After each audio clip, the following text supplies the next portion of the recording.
Hey, class of 76 classmates.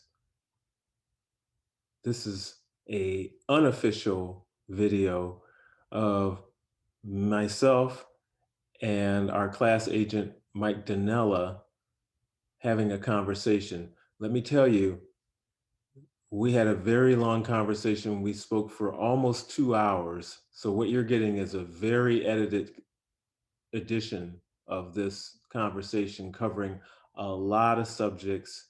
It was a pleasure talking with Michael because we had not spoken other than in past reunion planning meetings and that sort of thing for many, many years. And so it was catching up and talking about issues that were important to us at Wesleyan and after Wesleyan, and how Wesleyan has really contributed to who we are right now, and some things that we're doing now and have been doing that you might find interesting. So I hope you enjoy this.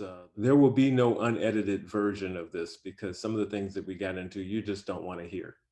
As part of our 45th reunion celebration, unofficially, unsanctioned by Wesleyan. Hope you enjoy the 45th celebrations and looking forward to seeing you all personally, physically on campus in Middletown for our 50th.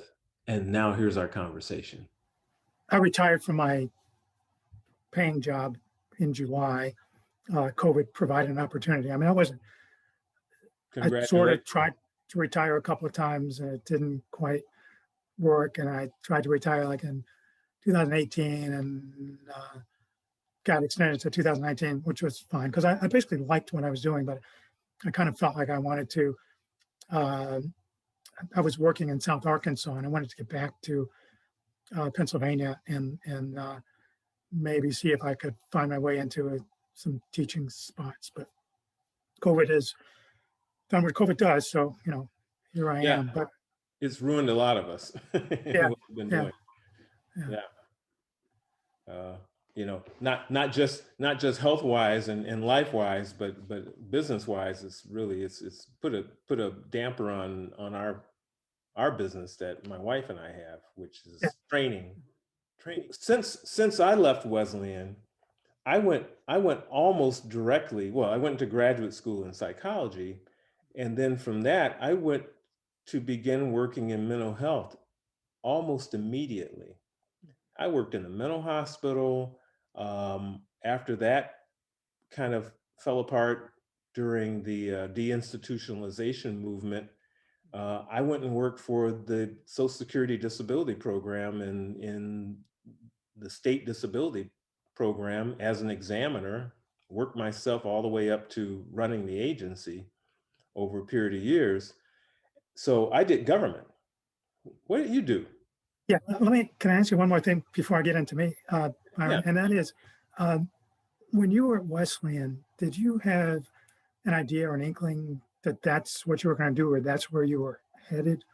I mean, to graduate school and psychology and I'm Not seeing at you all. nodding a little bit. So Not at all. what got you there? I mean, what? I actually thought that I wanted to go to journalism school, and then I had a couple conversations with alumni who had gone into journalism and said, and basically their advice to me was, it's a cutthroat industry. Unless you're willing to go in there and draw blood, you don't want to do that. I had run a high school radio station down the road from Wesleyan at the Choate School. It's Choate Rosemary Hall now in Wallingford. I was the general manager down there my senior year, and when I came up to Wesleyan, I went right into radio and to WestU, and that was sort of my second career as a student at Wesleyan. So I thought I want to go into that. When I looked around after that, that was the end of junior year when I got the advice, and senior year I started looking for other things to do. Now I had been a psychology major, so I had already chosen psychology as my major. So then I thought, well, then I better go to graduate school because a bachelor's degree in psychology is pretty worthless, meaningless, unless you attach some specialty onto it. So I decided I was going to get a PhD, which I never got, but that's a whole nother story. Um, but going to graduate school brought me back to Michigan, and I went to the University of Michigan, uh, which in another story, I said I went to Wesleyan because I chose not to go to the University of Michigan because it scared the hell out of me. But because it was crazy and wild and unrestrained, and there seemed to be a place where I could get easily lost in all the partying and and stuff like that. It must be interesting for some Wesleyan people to hear you describe the University of Michigan that way and being fearful of it, because they might describe Wesleyan exactly the way you describe Michigan. But Wesleyan's was a little tiny experiment, whereas whereas I came from Detroit, and so I recognized trouble very easily, Yeah. when I Oh saw yeah. it. Yeah. So, and that's what I saw when I spent my uh, pre-freshman weekend there in Ann Arbor, to look at it before I had to make a decision as to where I was going to go. So it was going to be Boston or Ann Arbor or Middletown. So how about you? Yeah. So since Wesleyan, I mean, I went directly to law school at the University of Chicago. Back to my hometown. You went home too. Yes, I I did. went back to Michigan. You went back to Illinois, to Chicago. And that was kind of an accident, not totally an accident. I mean, you have to apply to go there, so it's not accidental. I mean, it turned out to be a very good school for me, in part because of my Western experience. I mean, it's a small school. I mean, even though it has kind of a big name, but it's a even with all of the different graduate programs, et cetera, it's a relatively small university, and it's a small law school. So that environment kind of felt comfortable after coming from Wesleyan. I didn't really know what lawyers did, to be honest. I didn't know any lawyers. Nobody in my family had ever been a lawyer. I didn't even really watch lawyer TV shows that much, like Perry Mason. I never watched that until after I became a lawyer. But it was really this notion of I wanted to be involved in big business, and imagine that concept during the time we were at Wesleyan. That's what I Yeah, wanted. yeah. That's what I wanted to do. And I figured law school would be a way to get me into big business. And exactly that's how it turned out. I mean, it may have been a little bit circuitous, but that's the way it turned out for me. So um, you know, back on the south side of Chicago at the University of Chicago, but a very different south side than I grew up in. It's almost inaccurate to refer to them, the University of Chicago and the south side that I grew up on, in the same manner, because all my years growing up, I had never set foot on the campus of the University of Chicago until I started law school there, which is a statement on a lot of things. And I could go on and about why that is. I've heard similar stories from other folks that grew up in New York City, for example, that say they never set foot on the campus of Columbia University until they started school there. But again, it'll go back to your question. I mean, since Wesleyan, I did, kind of do what I would call a normal career path for a lawyer that comes from a school like Chicago, which is to say I spent 4 years at a big law firm that some would refer to as Big Law in Atlanta, Georgia. Then from there, I went to AT&T in their law department, which I spent 14 years there. And then I went to what is now Pfizer, spent 15 years in their corporate law department. And then the last job that I retired from was an oil and gas company called Murphy Oil Corporation based in El Dorado, Arkansas. People here would want to call the name of that town El Dorado. It's a small town in South Arkansas, and I spent almost 9 years there uh, as chief compliance officer. So uh, all of those jobs may, yet in some way, may sound kind of similar in that they're lawyer jobs at big organizations, big corporations. But what was interesting for me, and good for me is for most of my career, I've worked in international business. Most of the work that I've done has been for activities that either occur outside the United States or are associated with a business outside the United States. And so in the course of that, it's almost like that movie, It's a Wonderful Life, where, the Jimmy Stewart character grows up in this small town and says, I want to see the world. I want to get out of this place. And I had a similar feeling about the South Side of Chicago, which, I love and hate. But at the time I came to Wesleyan, I was dying to get out of Chicago, and I wanted to see the world. And this, corporate, for lack of a better word, better descriptor, this was a path for me to really see the world and contributed to my education. So, I said, I got to travel all over the world. I got to work on all kinds of things. I met all kinds of people. I got a chance to, see all different kinds of cultures. I negotiated with different governments. I got to see regions of the United States I would never ever see. So I felt like it was a really rich education that Wesleyan put me in good stead to both learn from that experience and to be open-minded enough to be willing to do it. So let's go back and talk about going into Wesleyan, and we both came from the Midwest. I came from Detroit, inner city Detroit, in public schools in Detroit, but I got a scholarship to go to a private high school in Connecticut, which kind of led my path to Wesleyan, because I did 3 years at the Choate School. My experience at Choate kind of informed what my experience at Wesleyan would be, as being being part of a small group of Black students in a predominantly white culture.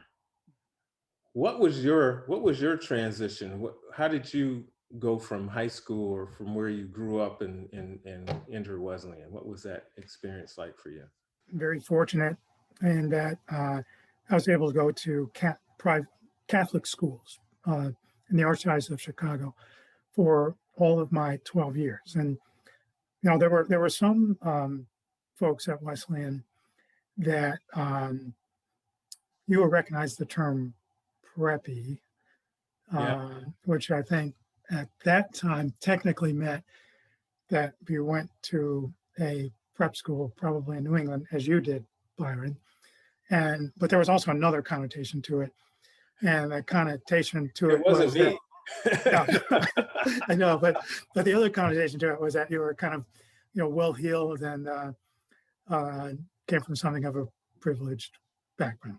Although Yeah. I know that is not accurately describing everyone who went to a private high school. So anyhow, um, I kind of enjoyed being able to sneak under the radar at times when it might be useful, of having gone to a private school. But as people from cities, including New York and Detroit and Chicago, know, there's kind of different nomenclature from Catholic schools, parochial schools versus private schools. So I Right. went to Parochial schools versus elite. yeah, yeah. So I went to the neighborhood school, and very grateful because I recognize, as tough as it was, and it was tough, and I don't mean academically, I mean socially, it was very tough. It was 8 to 10% of the school was Black, and some of my friends from elementary school that had gone to other schools, and my school was the only co-ed Catholic school in the city of Chicago at the time.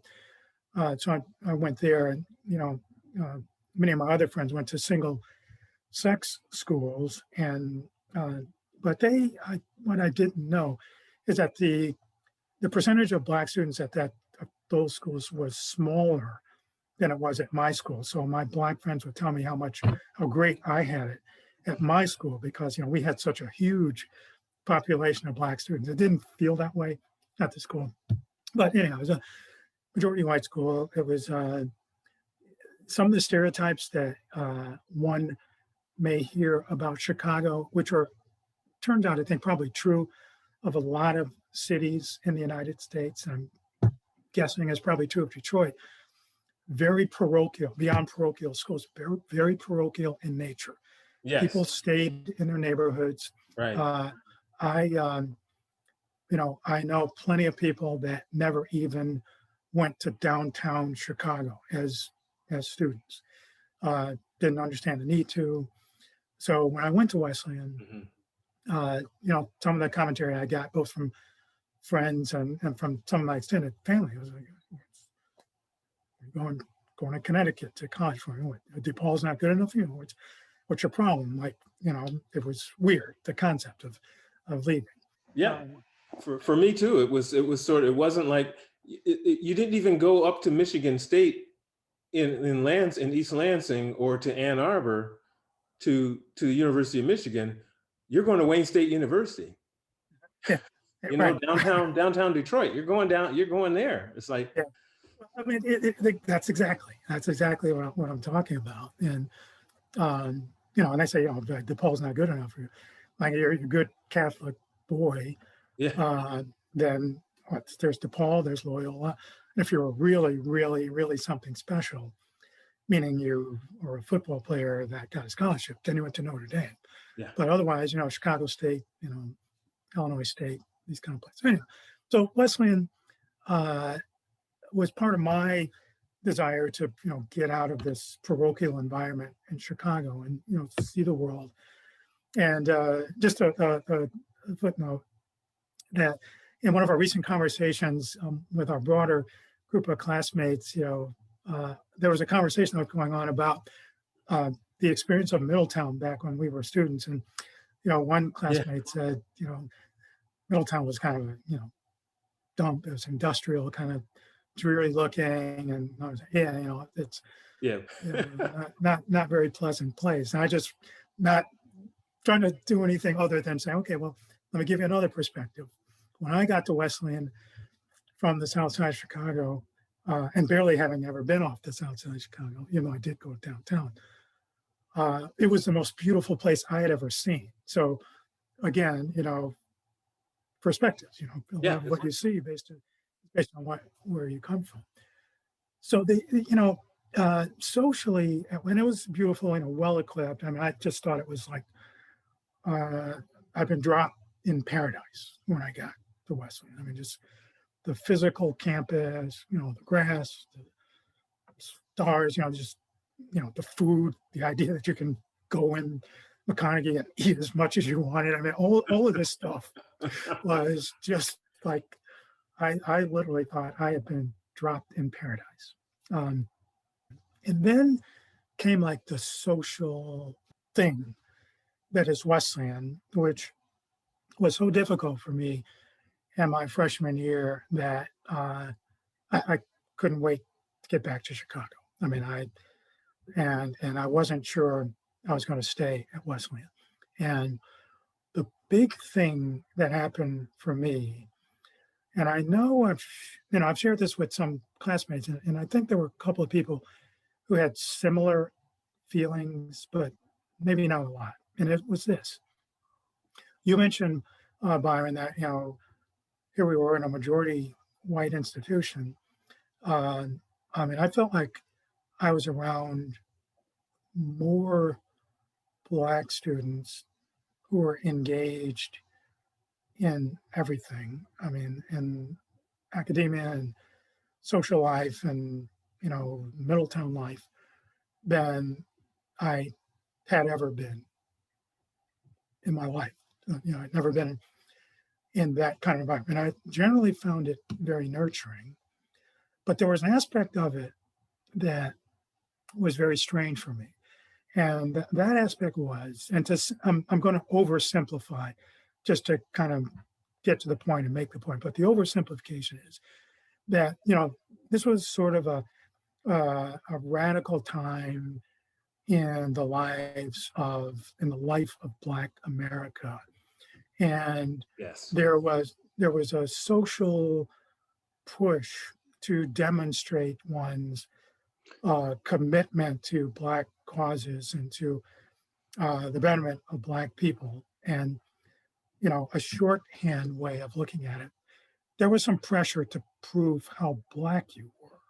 Yes. And at Wesleyan. And, And and, and that's what I mean by Wesleyan while being Black. yes, okay. So you know what I'm talking about. Yeah. Uh-huh. And and so I had never in my life been in an environment where my Blackness was questioned, no less questioned by other Black people. And I mean, and so there were all, Which was the thing back then. yeah, I mean, there was all Yeah. kinds of conflict. I mean, and large and small. There was an intramural football league, and there was a Black football team, the Black Diamonds, that was playing a game, and I went to watch them. I mean, I was friends with several of the players on the Black Diamonds team, and our classmate Ted Shaw and I were among people there watching, and they were having like a difficult time finding people to officiate this intramural touch football game. And I'm thinking, like, what's the big deal? I mean, how tough can it be? It's touch football. So, in retrospect, now you look at intramural sports, it's probably the worst thing you can officiate because Wesleyan on top of it, Yeah. everybody thinks they're an expert on everything. So you got these games where everybody knows everything. There's complete conflict. Nobody agrees, and there's close calls. Like in sports, there's close calls. I later I became an official basketball referee. After graduating from Wesleyan and referee high school and some college games, and they're always close calls, and it's always a matter of human judgment. But there's some close calls that are not close. So a conflict occurred on some calls during this football game that I consider not close calls. I mean, if they're close calls, then yeah, once I can argue you got it wrong, the other side, well, you got it wrong, you got it right, etc. But there are also many calls that are not close calls. So there were some calls that were not close, and they were penalties against the Black Diamonds, which I blew the whistle to call the penalty because it was obvious. Some trouble stirred up about the fact that I had the nerve to call Yeah. penalties against the Black Diamonds. And, there was some grumbling at first, and I thought, this is just the nature of sports. Then it seemed to get worse. And, the bottom line was, by the end of the game, I was really worried that some of the physical threats against me were real. And so the South Side of Chicago of me came out. Yeah. And it came out Yeah. in a way that, there was one individual in particular that was kind of initiating these threats. And I said to myself, and I think there are some people that recognize this. If anybody lays a finger on me, I didn't say this out loud, but if anybody lays a finger on me, this individual is going to get the shit beat out of him by me. Now, I might get killed, but he's going he will know. and ask for me. Yeah. And so that kind of went by. Nothing happened. I was able, I had some conversations with some upperclassmen after the game who were, thoughtful enough to come by my dorm room and talk to me, and in a very kind of encouraging manner. They recognized what happened. They assured me that it was out of line, that what I did was perfectly okay. And I'm, had that not happened, I'm not sure I would have stayed. But anyhow, that was, kind of one incident of others where there was this tension amongst Black students at Wesleyan. There was a lot of pressure, and that pressure, I don't know whether it came from being at Wesleyan, being in those times. I definitely had it at Choate too.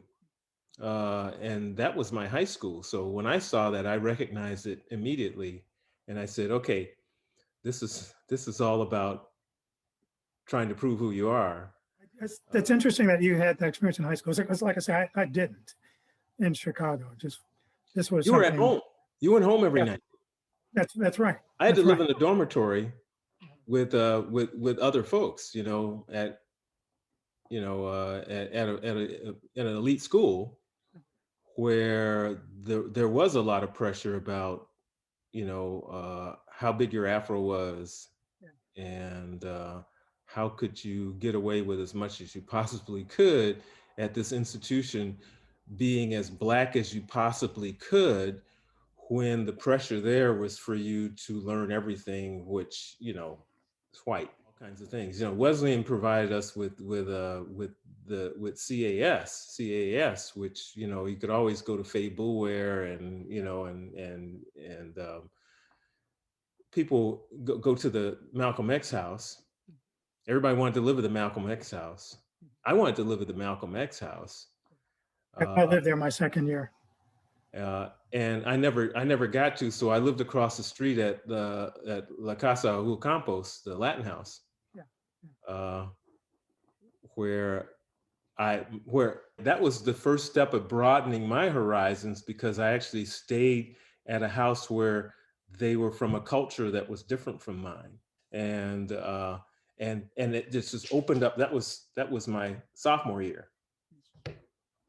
And then after that, I kind of moved off campus. I went to the towers and went off campus after that. But I always wanted to be in the Malcolm X house freshman year, or sophomore year, and it just didn't happen. But that was the pressures. Like, everybody had to coalesce in one spot, and I think that's formative for a lot of folks who went through, Black folks who went through the Wesleyan experience. It was very formative as to where you stayed and where you got to be, and those sort of things that you're talking about, those sort of situations where we were yeah. filled with pressure. It absolutely was formative. And I was glad to have lived in the Malcolm X house my second year. But you mentioned something. Let me just say briefly what happened for me. I told you about the stress and turmoil. When I went back to Chicago during the break, the semester break, the winter break, and I got back in touch with kind of people that I was around in Chicago, that kind of brought me back to reality, and family, brought me back to reality, because I was really questioning what I'd done, whether I was in the right. And so many of those same people that question, why are you going there in the first place, were supportive when I came back. Said, no, there's nothing wrong with you. I mean, what do you mean? Are you black enough? I mean, it's like, of course you are, like it. And so that was extremely helpful. So I kind of felt grounded. And so when I came back for the semester after that, I just felt a lot more comfortable, a lot more relaxed, and more ready then to kind of take on the experience that I really wanted to take on at Wesleyan. And you mentioned the diversity, the cultural diversity, of the Latin house, and having the opportunity to interact, on a very personal level with people from a background that was different from yours. I love that about Wesleyan, and I think I took advantage of that as much as I could. And I had my experience in sports and mathematics, and there are many other relationships that I've maintained of people from very different backgrounds. Some of them stay in touch with each other, some of them don't, but I stay in touch with these different groups, and that was one of the things that's one of the things that attracted me to Wesleyan in the first place, and it was one of the most rewarding things about being there. And I think it's one of the things that allowed me to kind of have the sort of life and career that I had, was the experience of being with diverse people, and the willingness to do that. I mean, I think that's what made me available to take on these international assignments in my work. At a corporate shareholders meeting a couple of years ago, there was an important shareholder at a reception, and we were talking. And one of the things they do at these things is the shareholders get to, mingle with the management and assess the manager. So this person was asking me questions about what I did, and I was assuming that she knew, um, everything that there was to know about me. But she asked me where I went to college, and I said Wesleyan, and she paused and said, "That explains a lot." Now, this is someone I had never met before in my life. I'm meeting her for the first time at this shareholders meeting, and she hears I went to Wesleyan, and her comment is, "That explains a That lot." explains a And lot. I'm wondering What does it what explain? exactly that explains. But at that time, we were shooed into the meeting, so I never got to ask her what she meant, because obviously she knew more about me than we talked about in like the 60 seconds prior to being ushered into this meeting. But it caused me, and I told a couple of classmates about this interaction, and I had the same thing. What was she talking about? We were curious what you were talking about, but it caused all of us to speculate about what she might have been talking about. But it caused me to have the reaction that, Wesleyan has always had a reputation of, about by people who knew a little about Wesleyan, or maybe a lot about Wesleyan. Uh, some of the reputation was inaccurate, some of it was accurate, some of it was overstated, some of it was understated, but it had a reputation, and one which maybe is something we're a little proud about. Yeah, what is that reputation, Michael? Uh, it's a reputation of being a little weird. Uh, Probably the most politically active campus. Uh, probably true. Progressive, all those kinds of things are what Mhm. people. Wesleyan still, there's always some controversy going on campus that eventually bubbles its way up to the president and maybe even the board of trustees where they have to deal with it. When I was on the board at a meeting, there was one occasion in which some students carrying signs, and they walked into the middle of the board meeting, and we happened to be having lunch, sitting a little bit scattered around the boardroom. And I was sitting, with a couple of other people in a little group having whatever we had. The students walked in, and to me, it was remarkable because they came in. And again, I don't mean to diminish the cause that the students were protesting, because I respect it and I know that the students are very thoughtful and they care a lot. But we sat there and ate our lunch and barely looked up at what was going on. And it was kind of nonchalant. Okay, well, here are the students. Here they're protesting. Uh, the campus safety was called in. Campus safety officer came in, and he walked in, and he just said to the students, please come with me. He didn't yell at anybody. He didn't touch anybody. And, they left. And, they still continued to chant and sing, but they left. And it was like, no, it was no big deal. And I wonder how many places that kind of an interruption of a board meeting would be Would be treated so matter of factly. because there seems to be something about people who have our education, and it's not the facts that we learned or the subjects that we learned, but it had something to do with how we learned them and the teachers that were there. Maybe the fact that we were not taught by graduate assistants, Yeah, you know, yeah. Uh-huh. we were actually taught by the people who really wanted to teach that subject, and they were not big researchers. They were teachers. I want to make sure I talk about a couple of things, address a couple of things with you, Byron, because I Yeah, see where the time is zooming by. Um, and you know, fundraising for Wesleyan is not like the only dimension of my life, but there's you're our class something. agent. And fundraising is the major is the major it, dimension no, of I mean, your relationship with our but class right now. yeah, but I've gone through phases of that. I mean, and I'm kind of in a very different place. I have a feeling that there are some of our classmates that are very connected to Wesleyan. You know, their relationships I know that they have with other Wesleyan people that are maintained. You know, they communicate, they regularly get together, but they don't participate in any official Wesleyan thing. Some of them give money to Wesleyan, some of them don't, and some of them don't give money because they feel disaffected because of something that happened Hmm. with Wesleyan. And to the extent I get the chance to talk to people in those circumstances, they're pretty open with me, or at least they seem like they're pretty open with me and telling me what it is, the thing that they're disaffected by. But I say that as a background of saying this, um, I had a couple of things that left me very, very deeply disappointed with Wesleyan.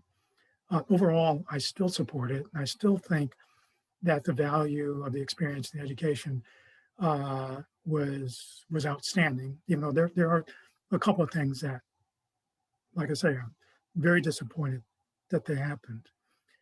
So I want to acknowledge that those things have happened, probably have happened to a lot of people, and You're gonna have to say what they were. yeah, yeah, and maybe there's an opportunity uh, for Wesleyan to do better if it knows about some of those things. But I would love for people currently of that perspective to see their way clear, if possible, during our reunion or during some other time, to reconnect with our class, notwithstanding whatever it was, and even maybe this could be an opportunity for them to share what it was, because I think there's this feeling that, well, you can't. You and I are talking in a Wesleyan sort of semi-sanctioned environment, and so it might feel, well, it's not acceptable to say something bad about Wesleyan, or maybe it's not good manners to do that, or therefore I won't participate at all. So let me ask you, Byron, is there something about Wesleyan that you were disappointed about, that you overcame nonetheless? I mean, you served for years as our um, class secretary. So I have to imagine that, your experience at Wesleyan wasn't perfect all the way through. No, no, nothing's perfect. And I would say that what we see now as our problem with our class was the problem while we were there too. During those years, 72 to 76, it was sort of, I felt that we took over where everybody else dropped the ball. And I don't know if it was apathy or what was going on campus, but I still see it. It's the same apathy. You think of other classes and how really gung ho and organized and really um, on fire they are about being a class. Because when I talk about people, they always say my favorite professor, those special events that happen on campus are the things that I have these fond memories of. But my fond memories were of the the cohesion of African Americans on campus and the Latino Americans on campus, and how we were able to forge our way and do things on campus, and that the campus was open to us and let us do it. But what I and I didn't feel that there was any resistance from our classmates and the classes around us to us doing it. So that's the positive thing. But you know, as you look at, every silver lining has a dark cloud, you know, and the dark cloud was that maybe we got to do all the stuff that we did because there was this malaise or apathy that was going on that just left a void for us to fill. It was a time of social upheaval, and maybe um, that would be the way that today would be described. One thing I want to mention about the work that I do, I talked recently to some classmates about the work that I do. And I think it took me years and years and years to get there, but I think Wesleyan positioned me to do it. But a narrow aspect of it, I'm going to try to tie this to what was going on when we were at Wesleyan, and it's during. I mentioned that I wanted to be part of a big business. That was my aspiration. That was kind of socially not a very attractive aspiration for the time we were at Wesleyan. In fact, some of my classmates, I look back now at how much I was criticized by them personally. I mean, not unfairly personally, but when I say that, it was individual conversations that I had with classmates. That's what I want to do. I mean, I want to go, be part of a big corporation. And every name that you can think of, I was called, a sellout, a capitalist, a selfish person, all this. But that's, I grew up in what I'll now call modest circumstances. As you were right to the point and said you grew up in poor circumstances. So mine were poor. I'll call them modest now. So that was my aspiration. At the time, like I said, it was very socially, those aspirations were very socially unacceptable, despite the very large number of our classmates that wound up right smack in the middle of Wall Street, right smack in the Corporate middle America. of venture capitalism, Yeah. And insurance companies, and many doing great things. I mean, creating new businesses and new technologies, wonderful, wonderful business things, great contributors to science and medicine and arts. I mean, all kinds of things, but including finance. I mean, we had some financial powerhouses in our class. One of the things that I do in my work that has allowed me to kind of fulfill my aspiration of bringing a sense of ethics to the business world was the enactment of the Foreign Corrupt Practices Act in 1977. So a year after we graduated from Wesleyan, and I'll try not to go into my long lecture, there was a law that was created that barred bribery of foreign public officials. And what it meant was that, prior to this law being enacted, bribery in international business was such a common thing that you could even get tax deductions for paying bribes to foreign governments. And this was the business climate. So when people had this kind of counterculture, antisocial view of business and international business, there was a reality that There's a reason for justified that.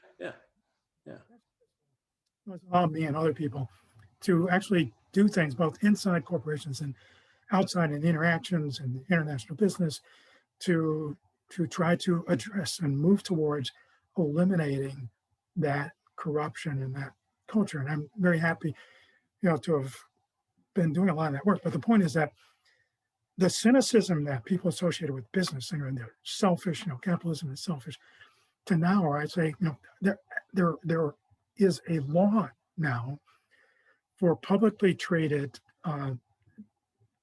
corporations. I mean, their stock is publicly traded, but they're privately owned. There is actually a law that requires those corporations not only to obey the law, so there's a law that requires them to obey the law, but there's a law that requires them to encourage ethical conduct.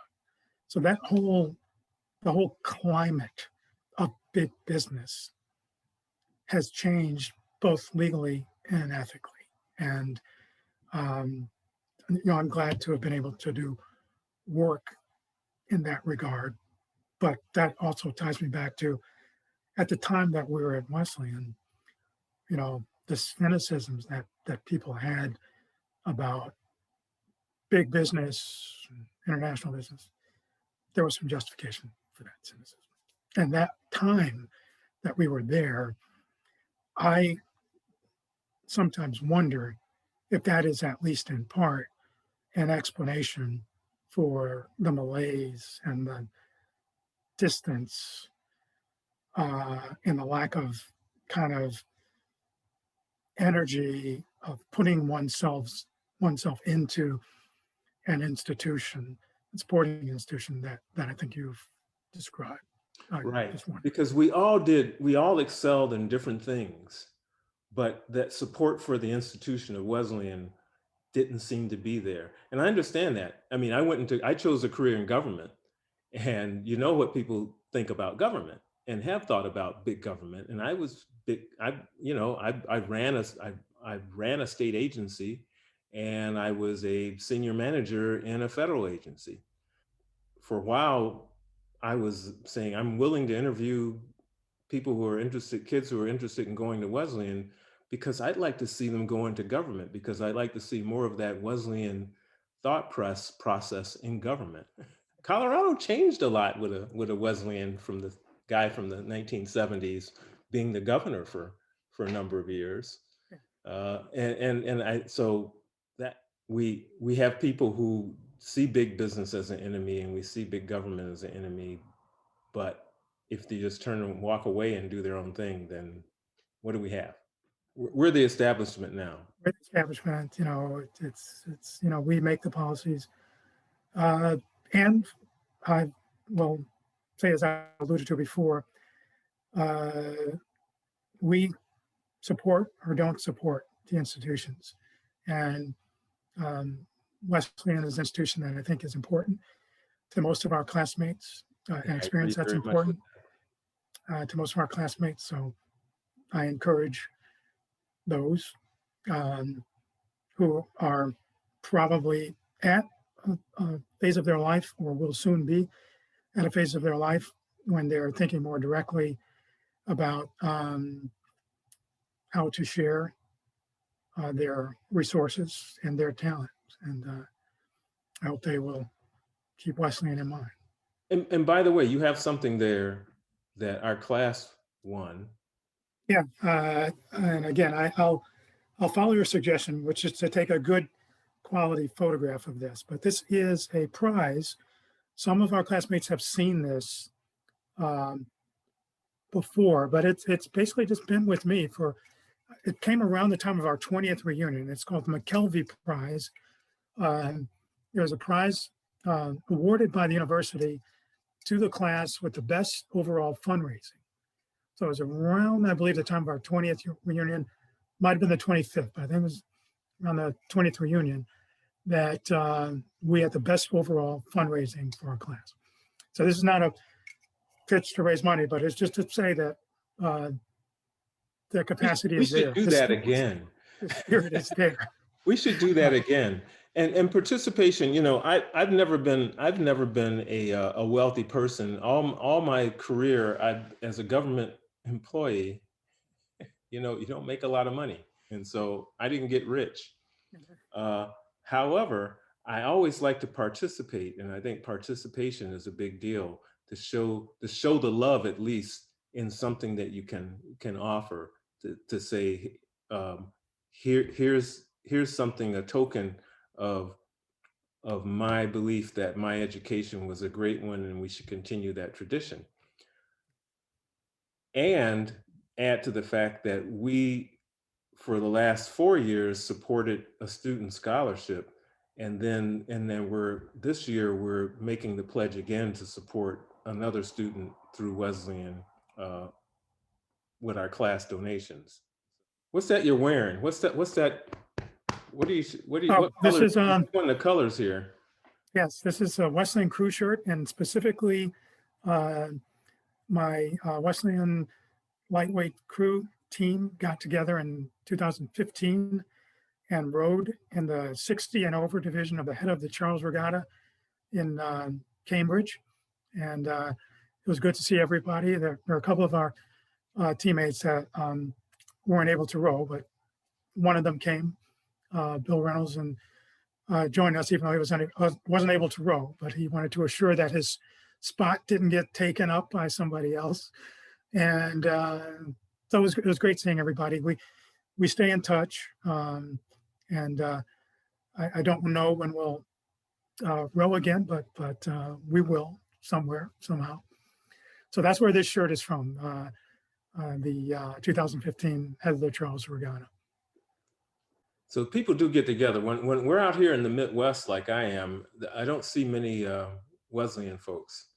Though, you know, from the video with me and Carol Bellhouse, she passes through. And so you may not want to come to Michigan these days, but my house is safe. So if you're ever passing through, Mike, and this goes out to anybody else who's watching this, is that if you're passing through Lansing, Michigan, just give me a shot, and you get to stay over in the Haskins B&B.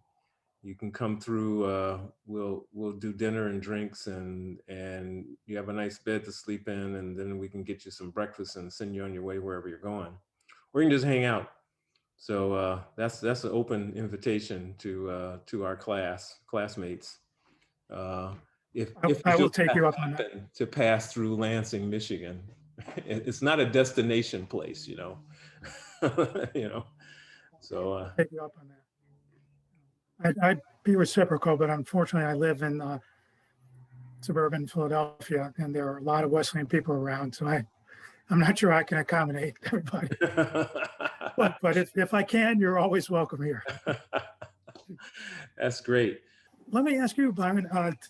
You've done some interesting things yourself, and I know we can't cover all of them, but I saw you have some publications, and one of them, at least, has a kind of provocative title, a collection of stories about the Baltimore area, and The redesigned Negro. redesigned Negro. Yeah, and in fact, I'm still writing those. You just don't see them yet because I haven't got them to the point where I can add those short stories. But it's a series of characters in the future. So there's a little bit of futurism, a little science fiction, that sort of thing going, lines going through there about folks that the center of the focus is a barbershop in Baltimore, and the characters who hang out there and go through there. And it has something to do with a special formula that gives you somewhat of a superpower. I got kind of excited during our COVID year because I wrote a story that was related to one of those that was called DNA Reset.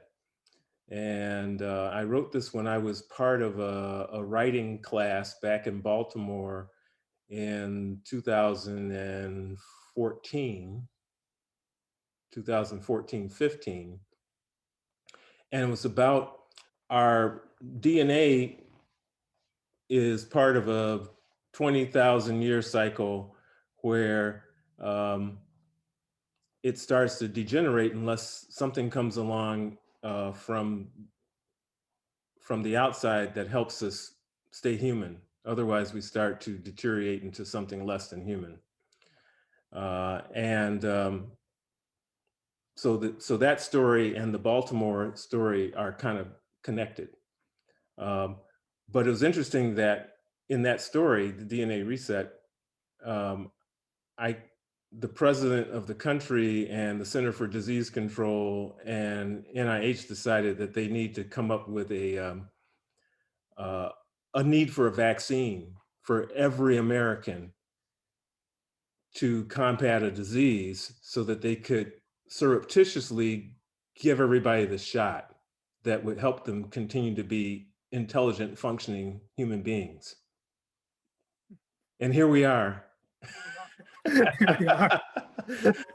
So wow. Don't get crazy from this, but I had the crazy thought, and then actually we're in a situation where we need to get these shots, and people are going like, nah, they're this is the government trying to do something to us. So I don't know how to deal with the fact that I wrote that story now. Yeah. You know, I could probably make a lot of money selling it to the Q people. Yeah. And I All write right. music. Um, I'm a total music idiot.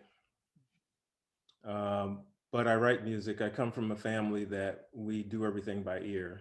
Uh, and so I can't read music. I can understand music sort of like when like you know a foreign language when you can look at it and kind of figure it out, but you really don't. You're not fluent.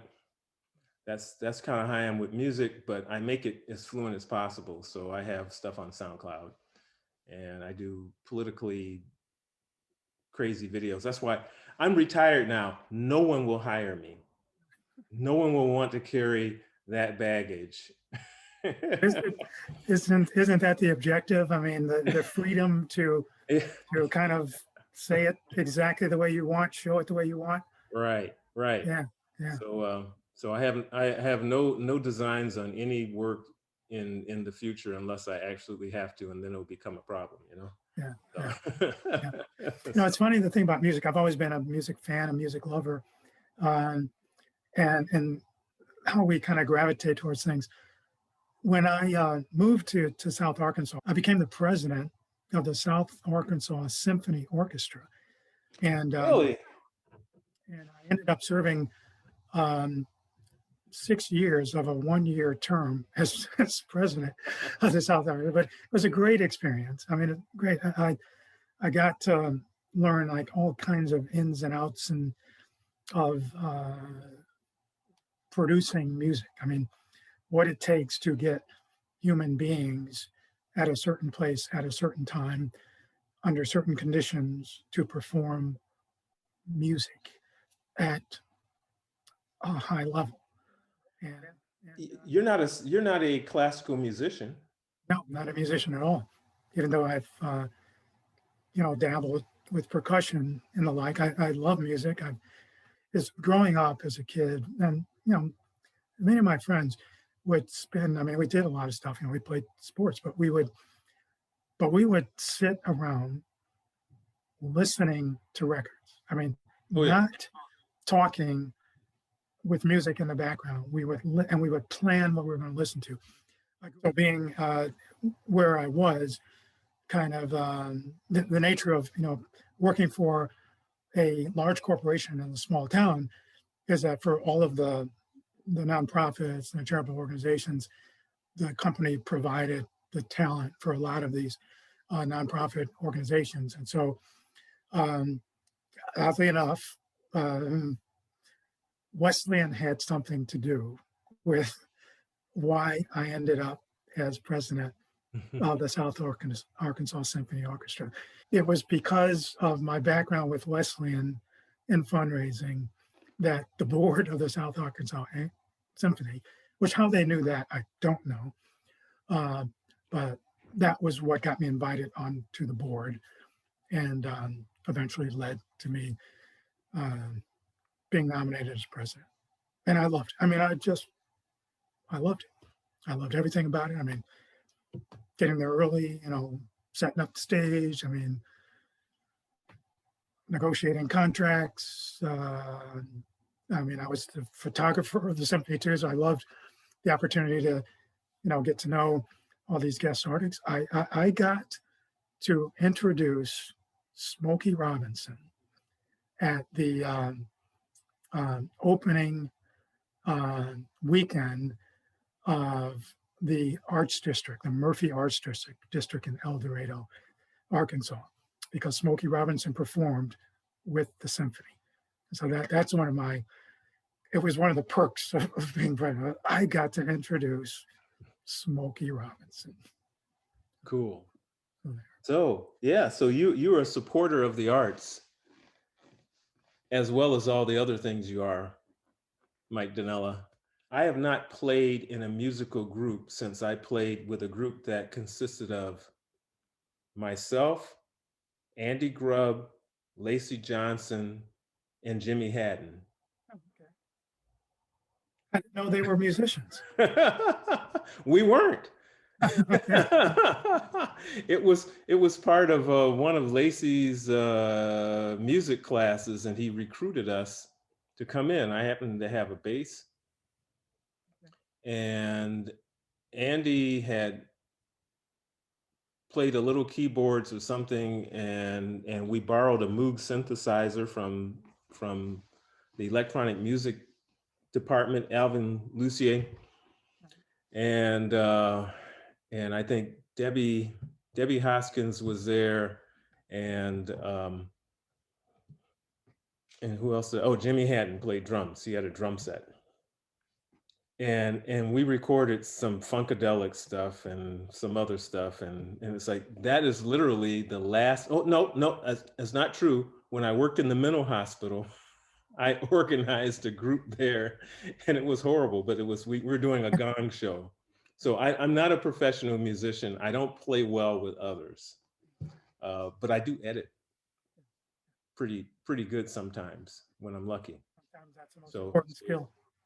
so our little jazzy thing right here will, there's lots of stops and goes in here and everything, but we'll try to make it good here. And great talking with you, Mike Donnella, class of '76, our class agent. Send the money to him. No, send the money to Wesleyan. Just listen to what he's got to say about giving, because we do have an institution that has helped form who we are, and he's the agent through which you send your good vibes back to Wesleyan. And sometimes those good vibes have greenback on them. Even if they don't. I mean, I know that this is an important community for all of us. It has been, and I think it still is. So whatever you do, stay in touch, stay connected. And Yeah. Thank you, Byron. Thank you. And enjoy retirement. Yes. It's a great thing. Yeah. All right. It's been great talking with you. Great talking with you, Byron. We'll Take see care. you. All right. Bye. Bye.